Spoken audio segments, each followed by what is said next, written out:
mechanics aside, there is one thing I will give this game. One thing. And that is the push to play through.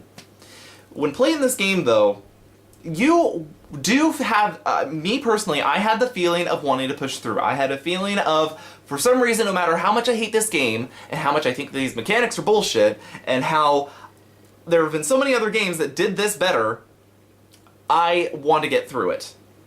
And I'm going to throw this up to a very simple method of sort of, you know, grab and go kind of gaming. And if you don't know what I mean, it's, you know, keep pushing till the end because you might get something out of it. You might get a new weapon. You might get a treasure for more money. You might get to the fucking closer to the end of the game.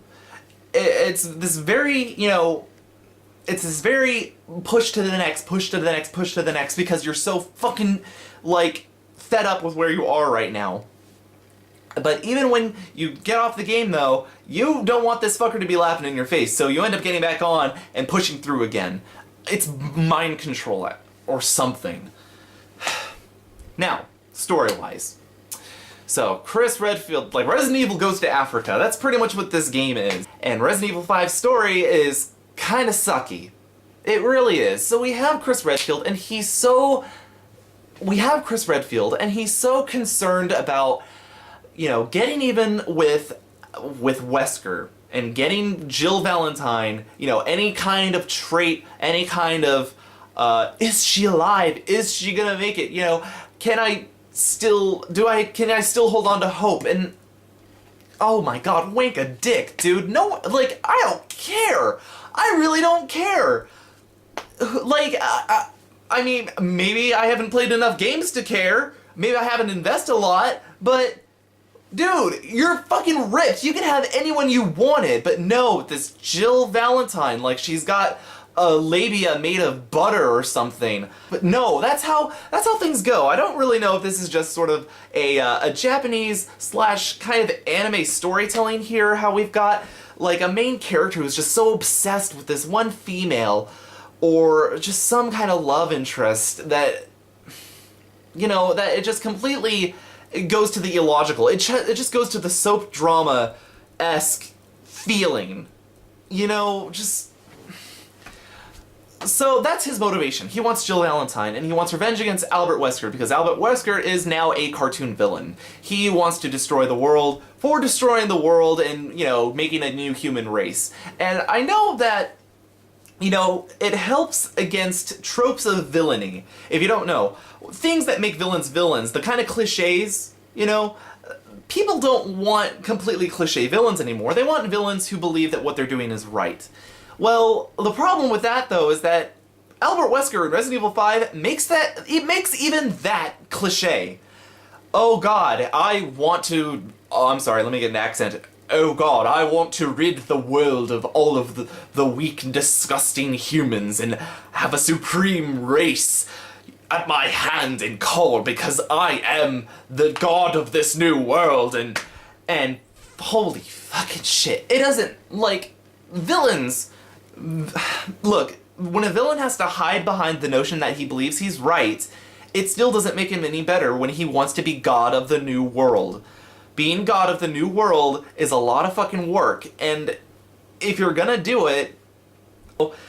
Speaking of other kind of drama tropes, we have Jill Valentine being missing and a hooded figure prancing about on Wesker's side doing kung fu spiral rogue tricks, and she's obviously feminine. I wonder who that could be. I'm not even gonna say it. You already know. And I'm gonna spoil it. Who gives a shit? Now, you're stuck in the slums in the beginning of the game for the longest fucking part. It feels like forever that you're looking around this grungy-ass city that possibly could not exist. Like, maybe that's me just being really, like really narrow-minded about the world. Maybe that's me not actually having gone to slums. But Sheva and Chris track through at least, like, a complete city full of, like, crappy houses and just No sign of civilization at all. Now, it still doesn't build atmosphere, though. Not really, other than dirt brown. Other than, dirt brown crap, if you want to call that a theme. No, just trekking around, going down hallways, going into rooms, getting items. You follow this method over and over and over. And then you got zombies who pop out. You got zombies who pop out with giant insectoid heads, and, like, there's no shock to it anymore. At least within Resident Evil 4, we didn't really know about what Las Plagas did. We didn't know, that's what we discovered in Resident Evil 4, and it was so good, Resident Evil 5 had to take it. Resident Evil 5 had to take it and basically make a second version of it, as said in-game, a third version of Las Plagas in-game, and eventually came to Ouroboros, or Wesker's love child of extreme fuck hate against the world that's gonna eliminate everyone and create the alpha race. Like, dude, can you just put on a Nazi uniform or something? So, okay, and then we get to our enemies here. Now, I'm not saying that a Resident Evil game is getting old with zombies, because that's what Resident Evil is about. What I'm getting tired of is this game, Resident Evil 5, just sort of doing the exact same shit as Resident Evil 4. And it is. You have Chainsaw Dude. A really crappy version of it, by the way. Just some sort of guy with a bag on his head and no shirt. Just like, oh yeah, real intimidating, dude. But no, he basically just keeps following you. Like, you remember Resident Evil 4, you remember those chainsaw motherfuckers. Big, burly Spanish dude who's gonna fuck you with the chainsaw, and his crazy-ass wife. Like, at least we got the female opposite to that, and that was pretty... But no, other than that, Chainsaw Dude, which I don't know the real name with, fuck off. Chainsaw Dude is only one of them copied from Resident Evil 4. The other one, blatantly ripped off, would have to be the ogre. You face another ogre in Resident Evil 5. I called it right before the ogre came out. And,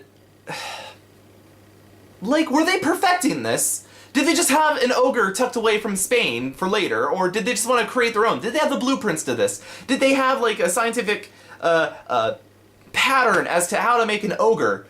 Well, they got an ogre, and a really shitty, like, boss sequence, too. No moving. Like, you saw in Resident Evil 4, Leon bolted on foot to beat this ogre, to shoot boulders on it at least. But no, you got Chris and Sheva in the back of a truck just firing the shit out of this stupid ogre.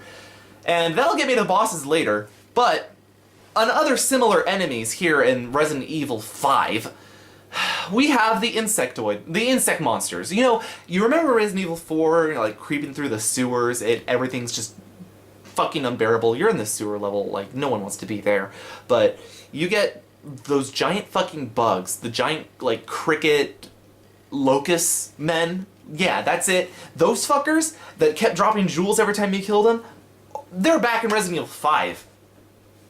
Like, no build-up. Like, no scare. Like, who gives a shit? All they do is basically give a smoke screen out there and insta-kill you. And that's not the only thing that insta-kills you in this game. There are a lot of things that do. And I appreciate that. I appreciate going a step above to make things challenging. We don't like getting hit by insta-kills, so we know that. That's why we don't just stand there like dumbasses, even though when we hold our gun ready, we're stuck. I'm just saying, it's a simple mechanic. Is that so hard?